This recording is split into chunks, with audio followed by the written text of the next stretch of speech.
Selamat pagi, Bapak Ibu guru hebat. Hari ini kita diberi kesempatan untuk menyaksikan implementasi dari teman kita, calon guru penggerak angkatan 9 yaitu Ibu Jane Christine mengenai modul 1.4 budaya positif. Selamat pagi Bapak Ibu semua. Terima kasih untuk kesempatan yang diberikan kepada saya. Terima kasih juga untuk waktu yang diberikan, meluangkan waktu untuk mendengarkan sedikit pemaparan saya tentang aksi nyata modul 1.4 tentang budaya positif. Jadi mohon maaf, di sini saya berdiri bukan menggurui Bapak Ibu, bukan juga untuk mengajari, tapi kita berbagi tentang apa yang kami dapatkan ketika belajar guru penggerak di angkatan 9 ini. Yang pertama yaitu perubahan paradigma dari stimulus respon menjadi pendekatan teori kontrol. Saya mau mengajak Bapak Ibu main sebentar, main tentang kegiatan kepala tangan. Sebenarnya saya pakai kertas tapi di tangan aja deh. Sekarang Bapak Ibu ini ada A dan B. Anda dan teman Anda ini nanti berpasang-pasangan. Katakanlah yang sebelah sini A, ini sebelah B, ini A, ini B. Nah, anggap di tangan Bapak Ibu sekarang ada kertas. Di bayangan Ibu ada seseorang yang berharga atau benda sesuatu yang berharga sekali menurut Bapak Ibu di dalam genggaman. Sekarang saya mau minta teman yang di bagian B yang punya mimpi itu tadi, mau mimpi, mau benda, mau seseorang di kepalanya. Yang sebelah kanan, yang A, mencoba untuk mengambil yang ada dari tangan B. Terserah dia mau membujuk, mau memaksa, mau merayu, maukah Ibu memberikan apa yang ada di tangan Ibu sekarang. Coba dipraktekkan, ayo. Ibu Yulan, coba, dia punya sesuatu berharga di tangannya. Ibu Egi, maukah dengan bagaimana Ibu coba merayu, maukah dia memberikan yang berharga di tangannya kepada Ibu? Ayo coba, mau merayu, mau membujuk, mau maksa. Udah mulai nawarin, aku berikan mau Mayo. Oh, ini ditawarin iPhone 15 langsung mau. Oke. Ada nanti alasan kenapa Ibu ini mau. Oh, Ibu ini mau. Oh, langsung mau. Egi mau? Belum mau. Oke. Ibu Ilan nggak mau ngasih. Oke, sekarang saya mau tanya kepada Ibu Laila, kenapa Ibu nggak mau ngasih? Ibu udah bujuk tadi. Agak mempan. Kasihlah saya coba, nggak tahu nanti dari yang kamu bilang itu. Nggak mau. Coba sekarang kita tanya Ibu Laila, kenapa Ibu nggak mau memberikan? Karena ini hidup dan mati saya nih Bu. Apa itu kira-kira tadi di tangannya apa? Suami saya Bu. Jadi Nggak mau dikasih dulu. Iya, penghargaan saya. Jadi karena Bu Ila merasa suaminya berharga buatnya, apapun dia tidak akan berikan. Iya. Ibu Caca yang menawarkan dirinya iPhone, dia langsung menyerahkan. Apa yang di tangan Ibu tadi? iPhone 13. iPhone 13. iPhone 13 diganti iPhone 15 dia mau. Nah, Bapak Ibu, di sini saya mau coba antarkan ada namanya teori kontrol. Bisakah kira-kira si A memaksa atau membujuk kita untuk melakukan yang kita tidak mau? Ada yang bisa, ada yang tidak. Tapi kendalinya di tangan siapa?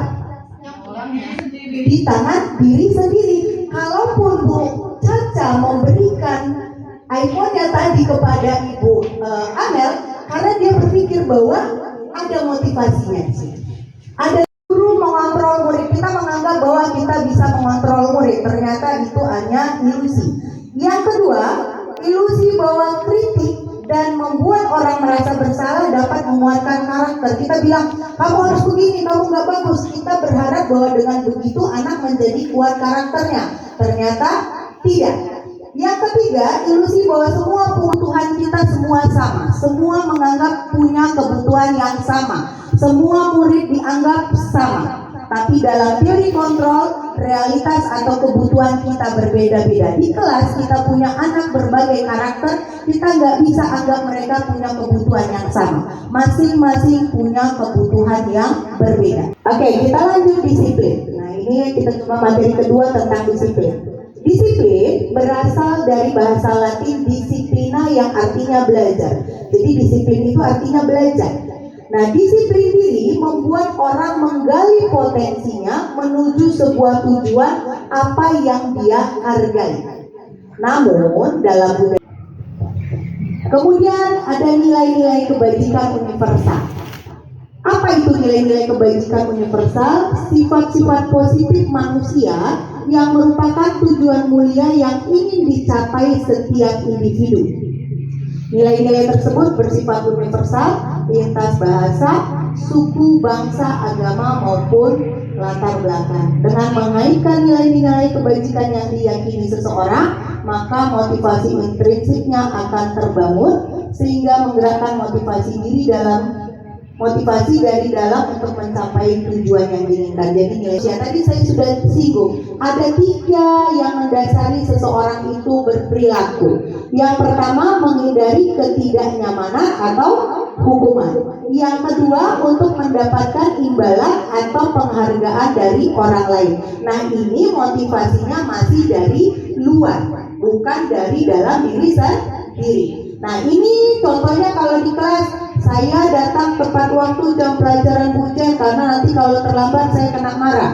Saya ngerjakan tugas Bujen, nanti saya kena marah. Jadi kalau masih itu alasan anak murid kita, berarti dia masih posisi nomor 1. Tapi kalau aku mau melakukan ini karena aku mau dapat ranking, aku mau dapat ini karena aku ingin dapat penghargaan dari Bujen, berarti motivasinya masih nomor 2. Sudah bagus dia punya mau keinginan, tapi dari luar, bukan dari dalam diri sendiri. Yang diharapkan kita akan menjadi orang yang ketiga, melakukannya karena mereka apa yang mereka inginkan dan mereka menghargai diri sendiri dengan nilai-nilai yang mereka percaya.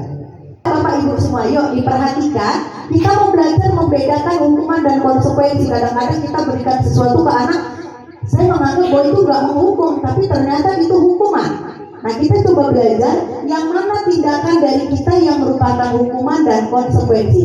Saya baca nomor 1. Jika saya menyuruh anak mencatat 100 kali di dalam di buku kalimatnya, saya tidak akan terlambat lagi karena terlambat ke sekolah. Jadi jika ada anak terlambat, saya suruh nulis 100 kali, tidak akan terlambat lagi. Itu masuk hukuman atau konsekuensi, Bapak Ibu? Hukuman. Oke, kita coba nanti hukuman. Alasannya nanti ada yang mau jawab kenapa alasannya? Kenapa Bapak Ibu bilang alasannya hukuman? Ya, karena mungkin ngasihnya silakan kerjakan berlipat-lipat kan tugasnya kasih. Jadi menyiksa Anak. Karena tugasnya kan tadi kemudian kasih silakan kamu kerjakan berlipat-lipat gitu, 2 kali lipat misalnya. Jadi anak pasti akan mendongkol dan kesal juga berarti. Terima kasih buat Bu Dewi untuk jawabannya. Iya, karena 100 kali lipat menyiksa anak enggak? Mendongkol enggak dia? Dia ada rasa tersiksa dan tersakiti pada murid kita. Dia tidak pakai sepatu hitam, kita suruh buka dia sepatunya, dia tidak bersepatu di dalam sekolah. Konsekuensi? Hukuman atau konsekuensi? Oke, Pak Nando coba kira-kira kenapa alasannya konsekuensi? Karena dia kausalitas itu ada akibat dari sebabnya. Dia jelas-jelas melanggar. Tentu dia kan tidak, misalnya kita pakai sepatu hitam semuanya karena dia melanggar, kan tidak mungkin dia berkeliaran memakai sepatu putih atau warna-warni gitu kan, nanti kan tidak enak juga dilihat temannya, nanti ditiru kan begitu, maka disuruh membuka. Itu konsekuensi sih. Menurut Pak Nando konsekuensi. Coba Ibu Siska hukuman katanya, silakan. Karena di situ kan anak tidak mengenakan sepatu berwarna hitam.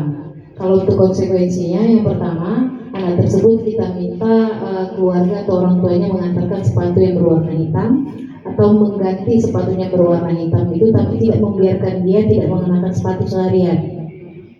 Dia dilepas, sepatu itu tetap dilepas, tapi dengan syarat dia mengambil ataupun menunggu sepatu dari rumahnya yang berwarna hitam, mengganti. Iya, yang mengganti. salah tadi. Iya, itu dia Terima bijak. kasih Bu Siska. Iya, sudut pandang yang berbeda, nggak apa-apa karena ini teori kontrol, tapi kita belajar bahwa ternyata ketika kita menyuruh anak melepaskan sepatu itu berupa hukuman, karena kita mempermalukan dia di situ, membuat dia tidak nyaman. Konsekuensi seperti Bu Siska, harusnya tadi dia diberikan kesempatan untuk misalnya orang tuanya membawakan sepatunya, tidak dengan mencopotnya seharian. Gitu. Kemudian lari mengelilingi lapangan basket 2 kali karena terlambat 10 menit untuk pelajaran PJOK. Coba lihat apa bedanya antara hukuman dan konsekuensi. Kita lihat. Hukuman itu sesuatu yang menyakitkan harus terjadi, sedangkan konsekuensi sesuatu harus terjadi. Jadi contoh, jika anak terlambat ke sekolah, kalau kita suruh lari di lapangan, itu hukuman. Tidak ada hubungannya dengan kesalahannya. Dan dia menyakitkan, tetapi kalau konsekuensinya apa? Dia akan tertinggal pelajaran. Maka mungkin dia menambah terlambat 15 menit, nambah 15 menit pulang lebih lama, itu related. Jadi itu berupa konsekuensi. Tapi kalau kita suruh dia lari ke lapangan, itu namanya hukuman. Yang kedua, hukuman itu membuat anak sakit karena fisik maupun hati untuk jangka waktu yang lama. Sedangkan konsekuensi membuat anak merasa tidak nyaman dalam jangka waktu pendek. Jadi kalau hukuman itu sudah fisiknya tersakiti, hatinya tersakiti, dan percayalah Bapak Ibu, ternyata kata-kata kita, hukuman kita itu bisa dibawa oleh anak seumur hidup. Kami belajar tentang trapesium usia, disuruh mengingat kejadian negatif yang pernah kamu alami seumur hidup dan kejadian positif. Ditanya kenapa, saya ingat ada kejadian guru saya dulu waktu SMA, ada yang positif, ada negatif. Ternyata memori dulu, luka itu saya bawa seumur hidup dan saya tidak pernah lupakan. Jadi ini makanya kita berubah dari hukuman menjadi konsekuensi, supaya tidak ada tersakiti yang membuat dia lukanya semakin lama. Kemudian dengan hukuman anak akan membenci kedisiplinan, sedangkan konsekuensi anak menghargai disiplin. Kalau hukuman itu berupa paksaan, konsekuensi lagi penghargaan. Kadang-kadang saya dulu mengajar ketika anak bagus, saya kasih hadiah pensil. Saya kasih anak yang Google Classroom-nya tidak terlambat, saya kasih notebook. Karena menghargai. Tapi ternyata penghargaan itu juga berdampak sama dengan hukuman. Jadi bahwa penghargaan berlaku sama dengan hukuman dalam arti meminta atau membujuk seseorang melakukan sesuatu untuk memenuhi suatu tujuan tertentu dari orang yang meminta atau membujuk. Kayak tadi tuh, kasih iPhone 15 mau nggak gitu ya? Mau. Nah, bagaimana Bapak Ibu kalau kita mau menghargai anak? Kalau dia sudah berbuat baik, nilai-nilai keyakinan baik dia muncul, dan kita ganti penghargaan dalam bentuk program kebajikan namanya apresiasi. Jadi yang kita berikan kepada anak kita, teman-teman kita adalah bentuk apresiasi. Nah, dalam memberikan apresiasi atau pengakuan ada pula hal-hal yang perlu diingat. Yang pertama, beri pengakuan secara khusus. Jadi kalau saya mengakui anak, misalnya gini, Lena, Ibu tadi lihat kamu menolong temanmu jatuh. Kan ada anak gitu ya, spontan bagian ngangkat-ngangkat di nomor 1. Ibu menghargai sekali kamu, nak. Kamu punya nilai empati yang sangat bagus. Jadi sebutkan di mana kelebihan. Ada anak yang misalnya guru masuk dia udah sibuk mengutip sampah. Kita apresiasi. Terima kasih nak, tadi ibu lihat kamu punya inisiatif mengutip sampah. Nah, kita lanjut lagi tadi hukuman, konsekuensi, kita bertingkat lagi ke yang namanya restitusi. Apa itu restitusi?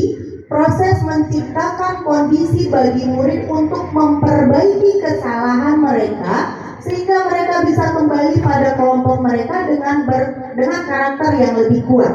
Jadi murid punya salah, ya nggak apa-apa dia belajar dari kesalahannya. Nggak boleh bilang kau lagi gitu ya. Tapi kita kuatkan dia bagaimana dalam kesalahannya dia belajar. Ada 9 ciri-ciri restitusi. Yang pertama, bukan untuk menebus kesalahan, namun untuk belajar dari kesalahan. Kadang-kadang kita gimana ya? Ada anak yang berantem, ada masalah, suruh ganti. Bukan menggantinya yang diperlukan, tapi bagaimana dia menyadari kesalahannya. Kemudian kebutuhan dasar manusia. Nah itu tadi, setiap perilaku itu ada motivasinya, dan setiap orang punya kebutuhan dasar yang berbeda. Nah, kebutuhan dasar manusia adalah segala sesuatu yang kita lakukan untuk mendapatkan apa yang kita inginkan. Seluruh tindakan yang kita lakukan memiliki tujuan tertentu, dan semua usaha terbaik yang kita lakukan adalah dalam rangka agar kebutuhan dasar kita terpenuhi dengan baik. Jadi, setiap kita melakukan sesuatu itu ada kebutuhan dasar. Bahas apa kebutuhan dasarnya? Nah, ini dia. Ada 5 dasar kebutuhan manusia. Yang pertama, bertahan hidup. Ini yang wajib. Apa contoh bertahan hidup?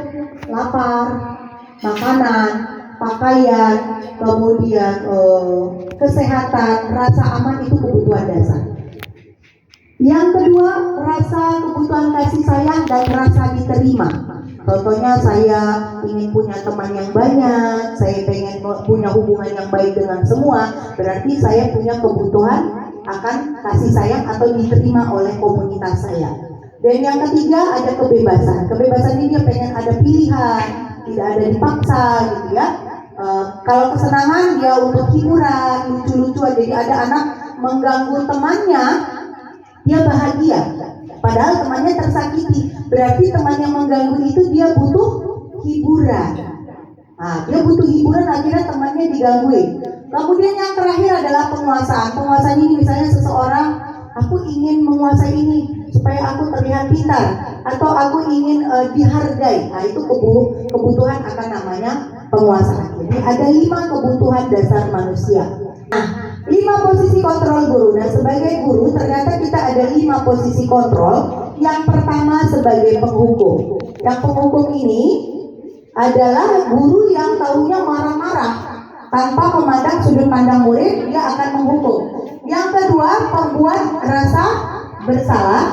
Yang ketiga, teman. Yang keempat, pemantau. Dan yang kelima, manajer. Dari 5 posisi kontrol ini diharapkan kita di posisi nomor 5. Tapi gak gampang untuk proses ke situ, ada perjalanan yang panjang. Pelan-pelan kita bergerak dari penghukum, pembuat bersalah, menjadi teman, menjadi pemantau. Di pemantau sudah lebih baik, tetapi lebih baik di posisi manajer. Oke, kita lanjut. Nah, yang penghukum yang seperti apa? Coba lihat Bapak Ibu.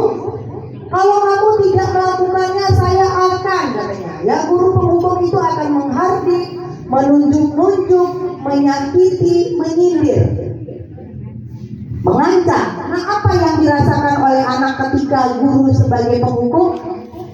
I don't care, saya nggak. Pembuat rasa bersalah. Nah, seperti apa sih guru pembuat rasa bersalah ini? Kamu sudah mengecewakan ibu udah capek-capek ngajarin kamu, nggak bisa juga. Kasihan orang tuamu. Nah, itu yang bagian membilang-bilang seperti itu tuh pembuat rasa bersalah. Ternyata ya kita membuat dia sadar, ternyata dia menjadi semakin gagal, semakin down. Nah, ini berceramah, menunjukkan kekecewaan ya kan. Nah, kadang sampai nangis, kalau udah makin nangis merasa keren gitu tuh kan, sampai peluklah ibumu nak gitu. Tapi ternyata kurang baik gitu ya. Nah, akhirnya apa yang dirasakan oleh anak? Maafkan saya, dia akan menyembunyikan, menyangkal, berbohong. Nah, teman, ini yang asik nih. Lakukanlah demi Bapak, ayolah gitu. Bantu ibu bereskan ya. Ya udah nanti ibu, gampanglah sama ibu. Kamu kan kesayangan ibu. Ah, ini dia. Ternyata menjadi teman itu juga kurang tepat. Ini guru yang menjadi teman dari murid itu dia akan menutupi kesalahan muridnya. Dia akan membuat alasan-alasan untuk muridnya.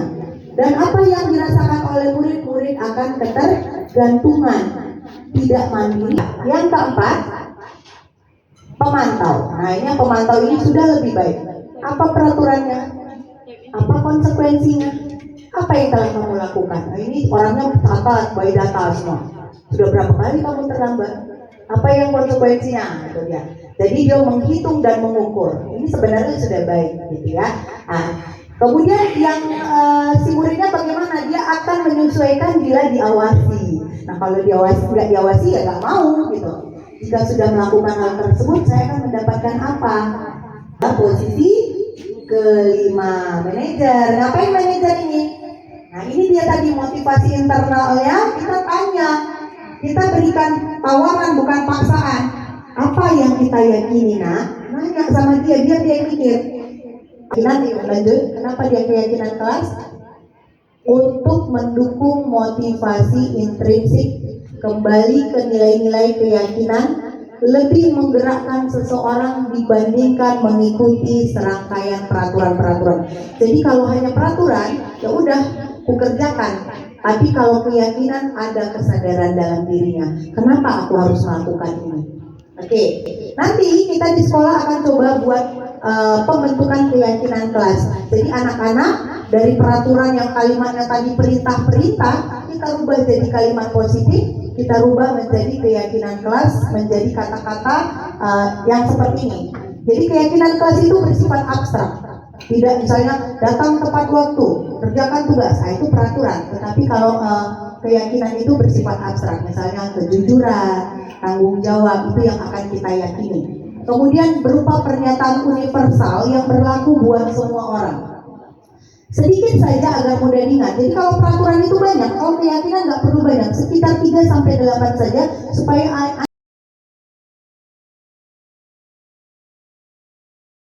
saya menerapkan keyakinan kelas di kelas saya.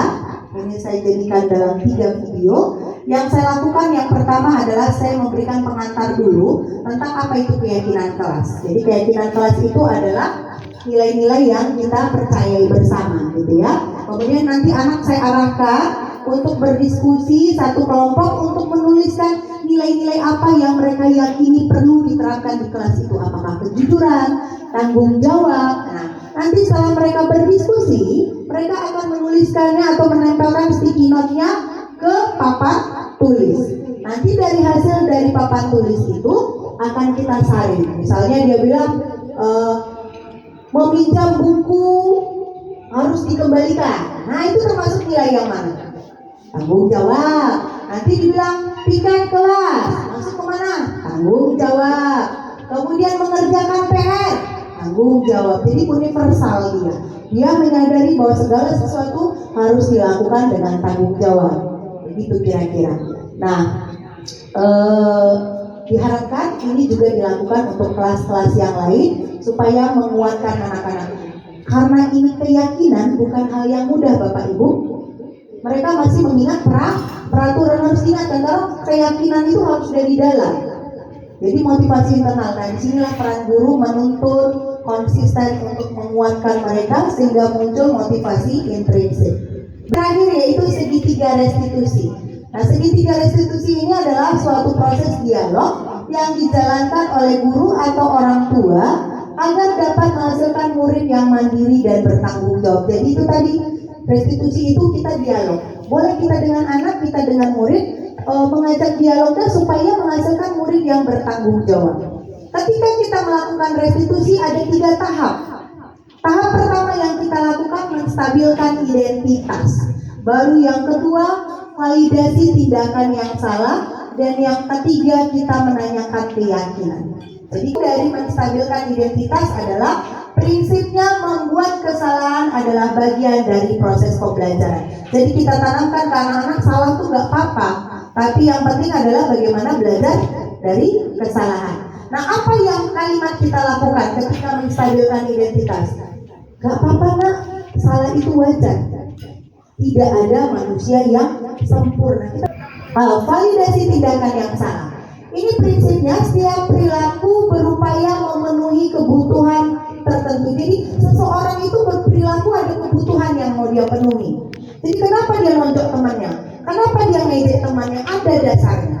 Nah, kita akan nanya dengan kalimat, kamu pasti punya alasan mengapa melakukan hal itu. Biasanya kita nanya, kenapa kau lakukan itu? Kan gitu ya, pakai nada yang mengancam. Ayo ceritakan kenapa. Kalau restitusi kita pakai pendengarkan. Kamu pasti punya alasan mengapa melakukan itu. Kalau dia bilang, saya gini-gini bu, katanya, kita bilang, wah ibu tahu padahal kamu bisa melakukan hal yang lebih buruk sebenarnya dari itu. Kemudian kamu patut bangga karena telah melindungi sesuatu. Jadi kalau dia merasa mempertahankan diri, Pak, kamu berhak melindungi dirimu. Kamu melakukannya karena mempertahankan sesuatu. Itu yang kita lakukan di validasi. Validasi, prinsip keyakinan itu berdasarkan prinsip teori kontrol bahwa pada dasarnya kita termotivasi secara intrinsik, ada motivasi di dalamnya. Nanti kita tanya, oke, apa keyakinan kelas kita yang sudah kita buat kemarin? Nah, kan kita udah buat keyakinan kelas tadi. Nilai apa yang belum kamu penuhi? Misalnya dia tidak menghargai temannya, berarti dia belum memenuhi nilai menghargai. Seperti apa gambaran sebuah kelas yang ideal menurut kamu? Kamu ingin menjadi orang seperti apa? Jadi kita nggak dikte dia, biarkan dia berpikir, mencerna semua kesalahannya, mencari solusi. Tidak ada kita intervensi, kita hanya menawarkan. Oke? Nah, ini contoh saya mempraktekkan segitiga restitusi, menstabilkan identitas. Ini Saskia, dia mencontek saat ulangan biologi, kemudian saya coba panggil.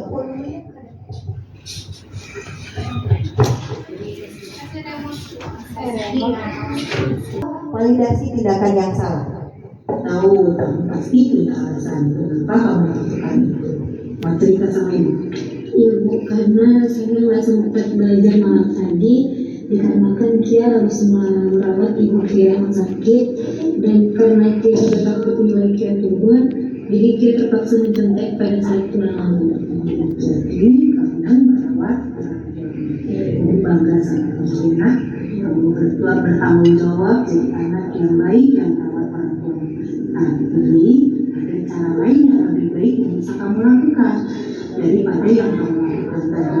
Ketiga, menanyakan keyakinan. Masih apa saja keyakinan kelas kita? Bertanggung jawab dalam segala hal, saling menghormati dan saling menghargai sesama, serta jujur dalam perkataan dan perbuatan. Kira-kira yang Kia lakukan tadi, nilai keyakinan mana yang belum Kia tunjukkan? Nilai keyakinan tentang jujur terhadap perbuatan dan juga perkataan. Jujur testimoni anak setelah dia dilakukan restitusi. Saya Zaskia Aliansa dari kelas 11 1A. Ini saya membuat kesalahan dan kemudian saya dipanggil Bu Jen untuk menyelesaikan permasalahan saya. Saya merasa sangat senang karena Bu Jen telah memfasilitasi permasalahan saya, dan akhirnya saya menyadari kesalahan saya dan saya meminta maaf kepada diri saya dan kepada Bu Jen. Saya berjanji untuk tidak mengulangi kesalahan saya, dan saya juga mengajak teman-teman saya untuk meyakini keyakinan kelas yang telah kami perbuat. Yang sudah saya lakukan, penerapan budaya positif yang saya sudah lakukan di kelas, itu dalam pelaksanaan budaya positif yang sudah dilakukan diperlukan sebuah komitmen dan konsistensi dalam menjalankannya. Jadi kita memang harus terus menuntun dan mengingatkan anak supaya muncul keyakinan dalam dirinya. Kemudian guru senantiasa menuntun murid untuk menerapkan budaya positif di kelas atau sekolah sampai murid meyakini nilai-nilai kebajikan yang diyakininya. Jadi tetap kita berusaha dari hal-hal kecil, konsisten dan terus-menerus. Kemudian saya menyadari pentingnya memiliki keyakinan sekolah atau kelas sebagai fondasi dan arah tujuan yang akan menjadi landasan dalam memecahkan konflik atau permasalahan di kelas atau di sekolah. Kemudian saya belajar mengubah peraturan menjadi sebuah keyakinan kelas. Kemudian saya menerapkan restitusi di posisi manajer supaya menghasilkan siswa yang bertanggung jawab, mandiri dan merdeka. Kemudian rencana perbaikan untuk implementasinya. Jadi setelah saya lakukan, rencana untuk perbaikannya adalah hal yang perlu saya perbaiki adalah menanamkan keyakinan kelas ke siswa secara maksimal sehingga muncul budaya positif berupa disiplin positif yang berasal dari motivasi intrinsik sendiri. Kemudian membiasakan diri sebagai manajer dalam posisi kontrol dan menggunakan segitiga restitusi. Kemudian mengubah hukuman menjadi konsekuensi, penghargaan menjadi restitusi. Nah, itu yang saya coba perbaiki ke depannya. Terima kasih Bapak Ibu untuk kesempatan yang diberikan kepada saya. Apakah ada yang mau bertanya? Tidak? Baiklah, demikian implementasi pengimbasan dari kegiatan calon guru penggerak kita Ibu Jenny Christine terhadap sekolah kita SMA Negeri 8 Mandau. Semoga apa yang disampaikan oleh Ibu Jen dapat kita ambil, kita implementasikan sehingga membuahkan hasil yang diharapkan.